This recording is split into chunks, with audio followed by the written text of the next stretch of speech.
ডিমের কষা প্রত্যেকেরই কম বেশি খুবই প্রিয় আর খুবই সিম্পল একটা রেসিপি, আর টেস্টটাও হয় অসাধারণ। প্রথমেই ডিমগুলোকে লবণ দিয়ে সেদ্ধ করে নিয়ে খোসা ছাড়িয়ে ছুরি দিয়ে হালকা করে কাট লাগিয়ে নিলাম, যাতে মশলাগুলো ডিমের ভেতরে ঢোকে।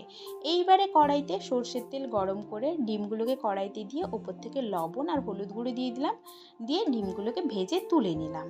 কড়াইতে আরও কিছুটা তেল দিয়ে দিলাম চিনিটা লাল হয়ে এলেই পেঁয়াজ কুচি, কেটে রাখা টমেটো, ওপর থেকে লবণ দিয়ে পেঁয়াজ আর টমেটোটা ভাজা হয়ে এলেই আদা বাটা রসুন বাটা দিয়ে একটু নাড়াচাড়া করে নিয়ে দিয়ে দিলাম হলুদ গুঁড়ো, লঙ্কার গুঁড়ো, জিরে গুঁড়ো, ধনে গুঁড়ো, সব কিছু এবার একসাথে কষিয়ে নিয়ে মশলা থেকে তেল বেরোলেই দিয়ে দিলাম কিছুটা জল।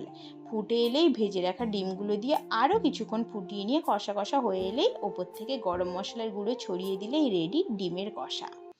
এই রকম ডিমের কষা রুটি, পরোটা কিংবা লুচির সাথে খেতে কিন্তু ভীষণ ভালো লাগে। টাটা।